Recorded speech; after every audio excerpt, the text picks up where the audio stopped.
അസ്സലാമു അലൈക്കും വറഹ്മത്തുള്ളാഹി വബറകാതുഹു. വർത്തമാനകാലത്ത് ജനങ്ങളുടെ ഇടയിൽ വളരെയധികം അനൈക്യവും ദുസ്വഭാവവും വർദ്ധിച്ചു വരികയാണ്.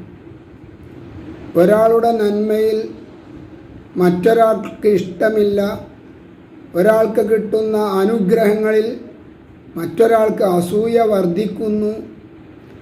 അല്ലെങ്കിൽ രണ്ട് ആളുകളുടെ ഇടയിൽ അടുപ്പമുണ്ടെങ്കിൽ അത് അകൽച്ചയുണ്ടാക്കാൻ വേണ്ടി ശ്രമിക്കുന്നു. അല്ലെങ്കിൽ എരിപൊരിയുന്ന തീയിലേക്ക് എണ്ണ ഒഴിക്കുന്നത് പോലെ മറ്റുള്ളവരുടെ കാര്യങ്ങളിൽ ഏർപ്പെട്ടുകൊണ്ട് അതിനെ ഊതി വീർപ്പിക്കുന്നു. ഇങ്ങനെയുള്ള കുറേ ദുസ്വഭാവങ്ങൾ വർത്തമാനകാലത്ത് ഉണ്ട്. അതിൽ യാതൊരു സംശയവും ഇല്ല.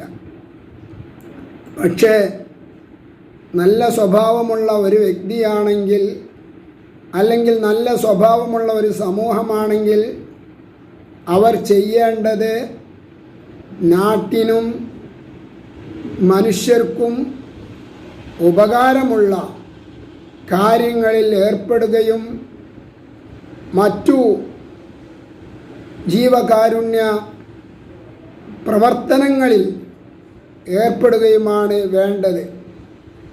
സമയങ്ങൾ നഷ്ടപ്പെടുത്താതെ സൂക്ഷിക്കണം. മുത്തുകളെപ്പോലെയാണ് സമയങ്ങൾ. അത് അമൂല്യമാണ്. നഷ്ടപ്പെട്ടു പോയാൽ അത് വീണ്ടെടുക്കാൻ പോലും നമുക്ക് കഴിയില്ല.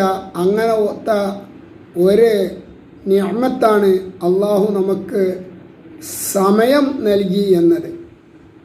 അപ്പോൾ നമ്മൾ ചെയ്യേണ്ടത് രണ്ട് പേരുടെ ഇടയിൽ, അല്ലെങ്കിൽ രണ്ട് സമൂഹത്തിൻ്റെ ഇടയിൽ ഭിന്നതകളുണ്ടെങ്കിൽ ആ ഭിന്നത ഇല്ലാതെയാക്കുവാൻ നമ്മൾ ശ്രമിക്കണം. ചീത്തയെ നന്മ കൊണ്ട് നേരിടണം. അങ്ങനെ നന്മ കൊണ്ട് നേരിടുന്ന പക്ഷം നിന്റെ ശത്രു നിന്റെ മിത്രമാവാൻ സാധ്യതയുണ്ട് എന്ന് വിശുദ്ധ ഖുർആൻ നമ്മോട് ഓർമ്മപ്പെടുത്തുകയാണ്. വിശുദ്ധ ഖുർആനിൽ അള്ളാഹു പറയുന്നതായി നമുക്ക് കാണാം, വലാ തസ്തവിൽ ഹസനതു വലസ്സയ്യിഅ. ദുഷ്കർമ്മവും സുഹൃതവും ഒരിക്കലും തന്നെ സമമല്ല. ആയതുകൊണ്ട് ഇദ്ഫഅ ബില്ലത്തി ഹിയ അഹ്സൻ, നല്ല രീതിയിൽ ചീത്തയെ നല്ലതുകൊണ്ട് നേരിടുക, നല്ലതുകൊണ്ട് പ്രതികരിക്കുക. അങ്ങനെയാകുമ്പോൾ ഫൈദല്ലദീ ബൈനക വബൈനഹു അദാവത്തുൻ കഅന്നഹു വലിയ്യുൻ ഹമീം. നിൻ്റെയും നിൻ്റെ ശത്രുവിൻ്റെയും ഇടയിൽ ഒരു പക്ഷേ നല്ല ചങ്ങാത്തവും നല്ല സ്നേഹവും എല്ലാം ഉണ്ടാവാൻ സാധ്യതയുണ്ട്. അവൻ നിൻ്റെ ഉറ്റ സുഹൃത്തായി മാറാൻ സാധ്യതയുണ്ട്. പക്ഷേ വിശുദ്ധ ഖുർആൻ അവിടെ ഓർമ്മപ്പെടുത്തുന്നു, വമാ യുലഖാഹ ഇല്ലല്ലദീന സ്വബറു വമാ യുലഖാഹ ഇല്ലാ ദൂ ഹള്ളിൻ അളീം. ഇങ്ങനെയുള്ള ഒരു നിഅമത്ത് നല്ല ക്ഷമാശീലർക്ക് അത് കണ്ടെത്താൻ കഴിയൂ, അത് എത്തിക്കാൻ കഴിയൂ.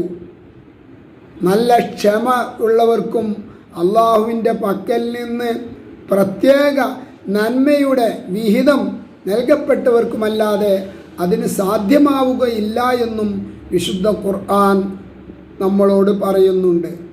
അപ്പോൾ നമ്മൾ നമ്മുടെ കഴിവിൻ്റെ പരമാവധി ഒരാൾക്ക് നമ്മൾ നന്മ കാംക്ഷിച്ചു കൊണ്ടിരിക്കുക.